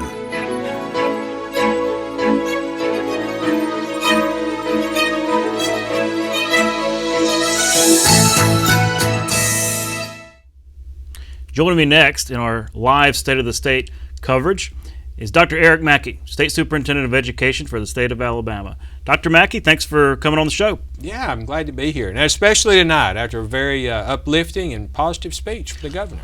Well, that's why I really wanted to get your reaction, because I think education really dominated the speech, at least more than any other one issue. Yep. And we've been waiting on this. During the inauguration, the governor lays out some lofty goals, very broad strokes, not a lot of specifics. Tonight we heard more of those specifics. So just kind of broadly speaking, as you were listening to the speech, what was your takeaway? Well, as you say, of course, tonight we got more specific. It'll get more specific in a few days or a few weeks when we get into the budget and we see the governor's budget, laid out. And of course, the old saying that you put your money where your mouth is, and the governor has said we're gonna the things she talks about in the inauguration, the things she talked about tonight, are the things she's going to prioritize in the budget. There were a lot of good pieces in there. I will tell you that one of the ones got a big ovation. Of course, we had Miss Terry Sabin with us tonight, and the governor's announcement about the Sabin Center, which we're breaking ground on very soon, and it's going to be a large project. It's an interactive site, but it's not a museum. It's going to be an opportunity for students to come there and learn, and also for them to send people out into our schools to help students with STEM classes, science and math, not just to teach, but to get them excited about those things. And of course, as the governor said tonight, there is going to be a sports science piece to it, and we appreciate the partnership. This is to me, it's exactly where we need to go. It's a partnership between the Sabin family, a lot of private donors, the city of Tuscaloosa, the Tuscaloosa schools, and the State Department and the governor. So we're excited about it. And that's just one of the pieces, but it's certainly one that shows the governor's vision for where she wants us to go in providing high-quality education, as she said tonight, for all children. Yeah. One thing I was interested by was talk of Literacy Act, Numeracy Act, wanting to really take those laws and do more with them. She mentioned math coaches, trying to recruit and get more math coaches out there. I know that's not the easiest task, but it kind of reminds me of people, the way they talk about Literacy Act now, it's passed in 2019, it's almost the way 20, 25 years ago people talked about ARI, the Alabama Reading Initiative, which kind of fell off for a few years there. Is there a lesson there and that we've got to kind of keep the pedal to the metal? You better bet. You've got to keep your foot on that accelerator, just like you said. So Alabama Reading Initiative was one of the most innovative and successful undertakings in our state's educational history. We made great gains in a short amount of time. Now, and when I say a short amount of time, remember we reached the highest we'd ever been scoring in the Nationals report card, or what we call the NAEP test, but it took about 12 years to get there from the time the first class launched. Maybe it was 13 years. We lost some momentum. If you remember, during the recession, they cut way back. It was one of the ways the legislature saved money back in 8, 9, 10 was cut way back on the reading initiative. We lost all of our regional coaches. We lost all of our support staff. We quit doing the professional development. And so you had a few teachers out there who were still trained, but had all these new teachers coming on who had not been trained in the very best science of reading. So we're doing that again now. And we're again seeing that curve up, but we can't stop. We absolutely have to make sure that we continue to push forward. As the governor said tonight, more reading coaches, more summer learning, more after-school learning, more supports for children in high-needs schools, and of course the Numeracy Act, passed the legislature 2 years later, and we're already doing that work too. We'll be deploying 83 math coaches in schools this fall. By 27, 28, we'll have math coaches in all of our elementary schools. When I talk to lawmakers, especially Republican ones, but also Democrats as well, they point to things like that, saying, specific, putting resources into specific areas where there are specific problems with a specific goal in mind, rather than a blanket, approach. So it seems to me proposals like that get a lot more buy-in from the people in this building. Yeah, and so the Literacy Act was the prime example of what you're talking about. So in the past, even with the success of the Reading Initiative, the funding model was everybody got the same. It didn't matter if you were a high-performing school, low-performing school, if you had high challenges or not, everybody got the same. When the Literacy Act passed, that changed. So as you know, the way it's budgeted, we put the greatest resources in the schools that have the greatest need. And so I threw up a map, I know, the first year for legislators, and I said, look, in this one area of the state, we have only one regional resource person, regional reading coach, our literacy specialist. And in this area, really around the metro Birmingham area, we've got a lot of literacy specialists. Well, why is that? That's because the law says you put the literacy specialists where the greatest needs are. And the greatest needs were in some of our urban centers, inner city schools, and also the rural black belt area. So that's where we put the resources. And we had never done that before in Alabama. And again, we're just, 3 years into implementing the Literacy Act, but I think over this term, as the governor's set a lofty goal for us to be in the top 30 by the end of her second term, or second full term, I think we can get there because we're investing in the places that most need it. She's made that a priority, and we're going to follow through with that priority for her. Yeah, I remember in the inauguration hearing, we want to rank not in the 30s, but in the top 30 in education, thinking, hey, no pressure, Dr. Mackey. But also, 2% pay raise for teachers. Look, this comes after some historic pay raises last session, but with the goal of putting Alabama teachers the highest in the Southeast in terms of starting salaries. I've seen some data out there that says we're pretty close, if not toward the top. We are, yes. in some of these different areas in teaching salaries. So we actually, the governor and the legislature have done some really good work in this area. The last 2 years, we've had shifts in the salary matrix. And as you say, the last shift, the big one last year, actually resulted in 19% raises for some people who were on the high end, over 30 years experience, had a master's degree and so forth.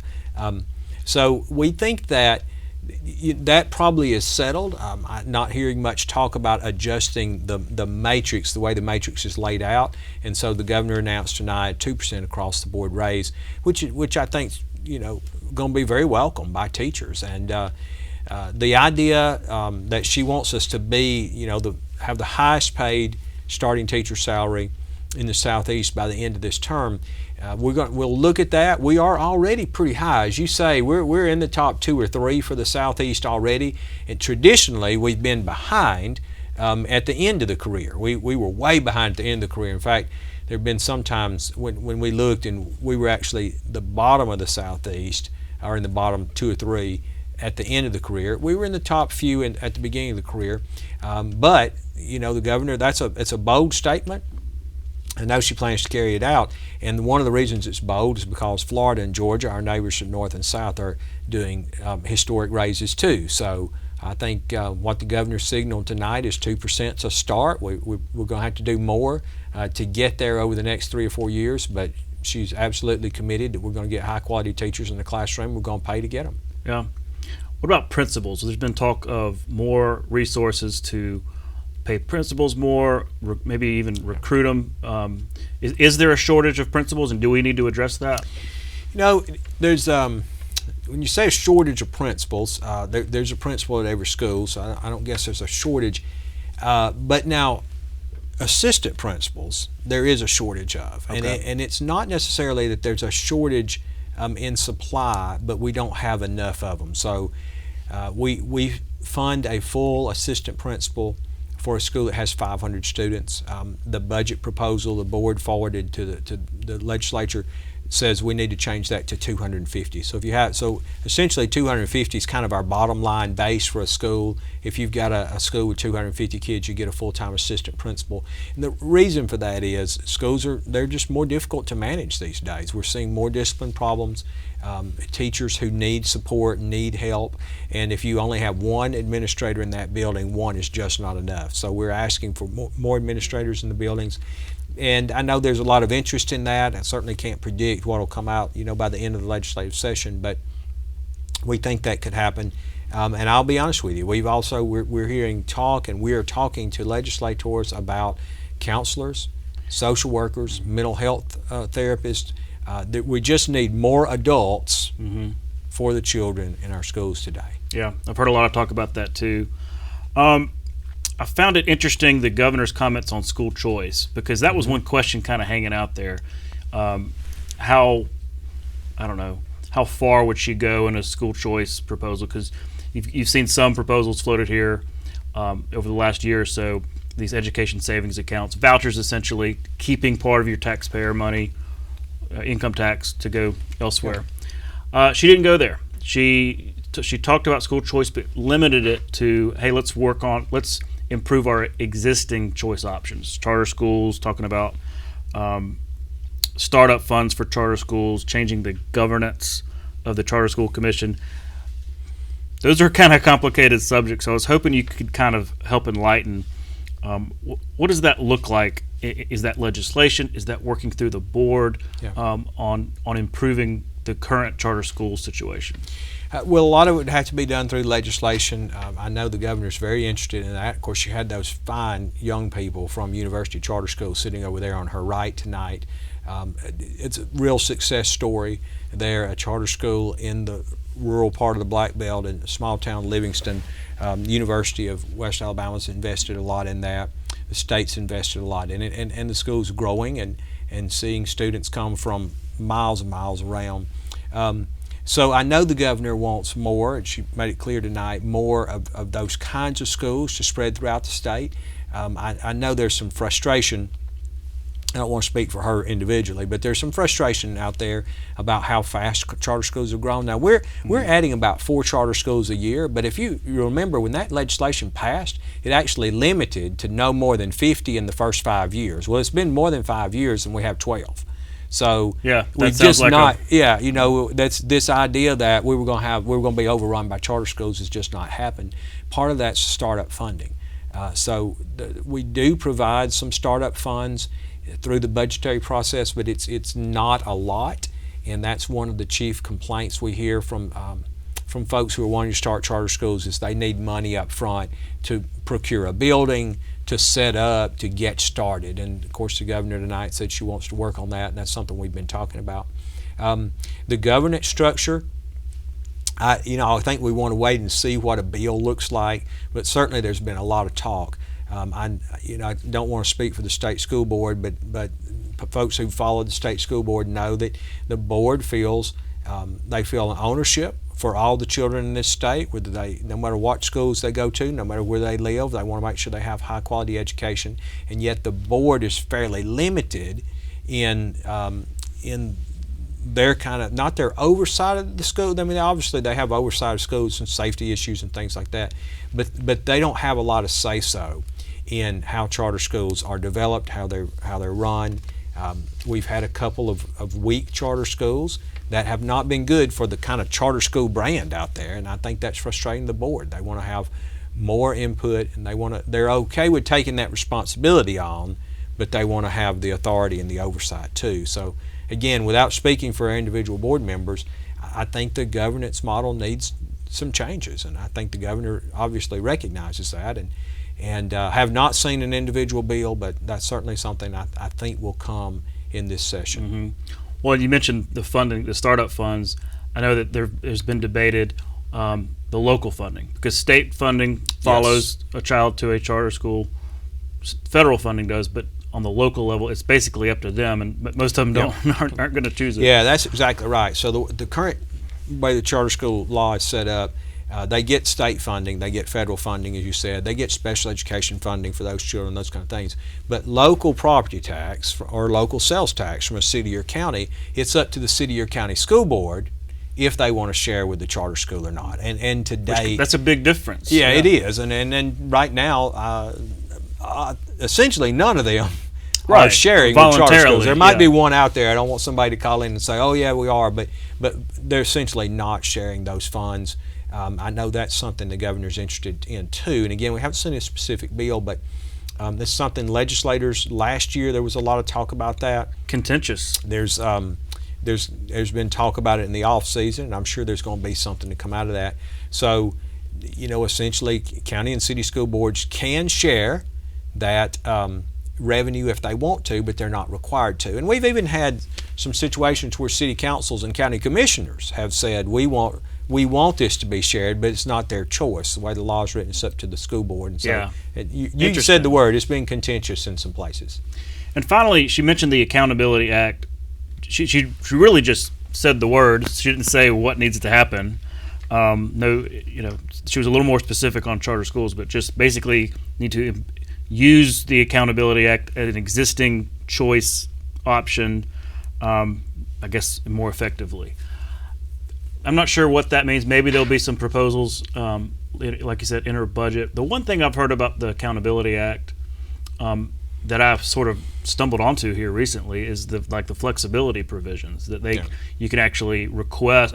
An existing district public school can request charter-like flexibility from the board or from the department, but that really hasn't been utilized very much. And you think maybe that's where she's going with this? Is we need to utilize the existing law? I think we'll have to look and see what develops. So there is a flexibility piece in there, as you may remember when the Accountability Act passed, I guess in 2013.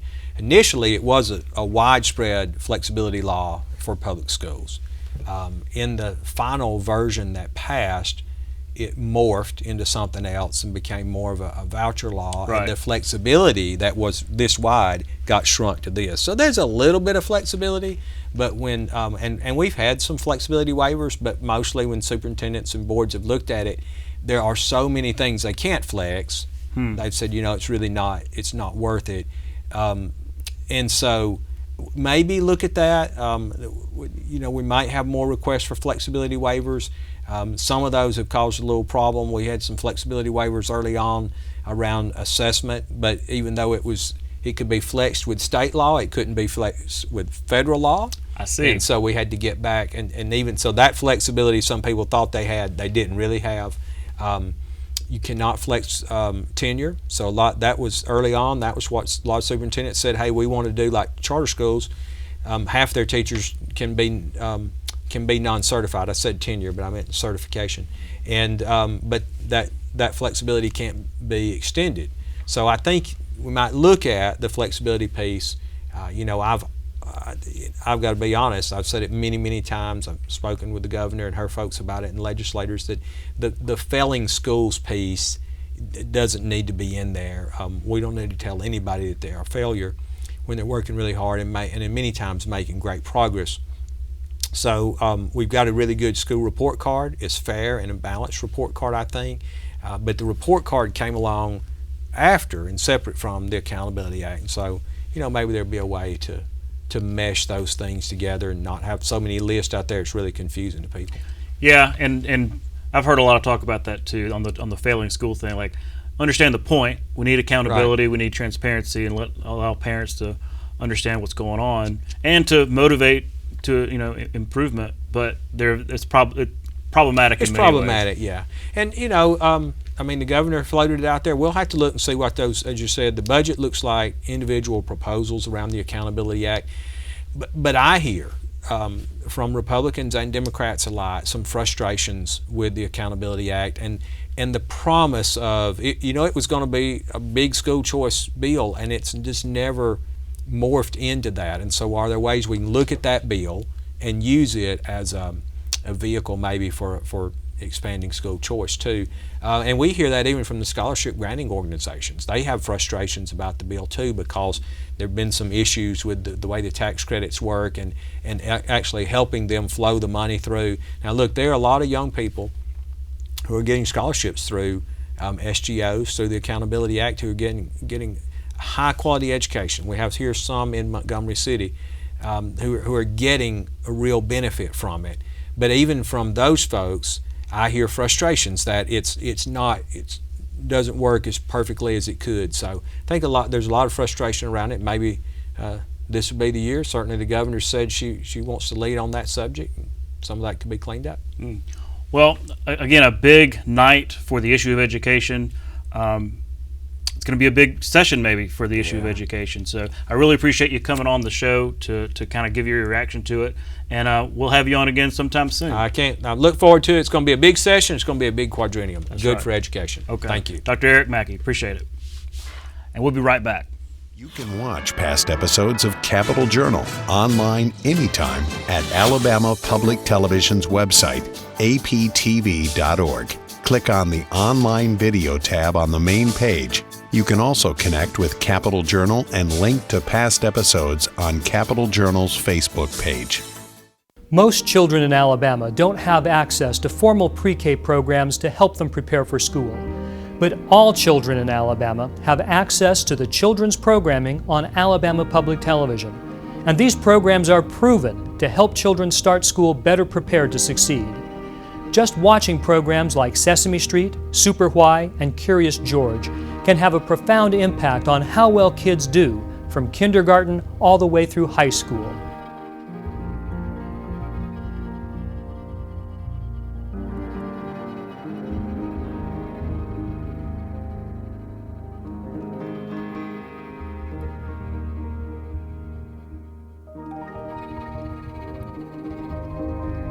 APT also provides training and resources to parents and child care providers throughout the state to help them make the most of these great programs. It's on-air pre-K every day on Alabama Public Television, and APT encourages parents to watch these valuable programs with their children. You're watching Alabama Public Television.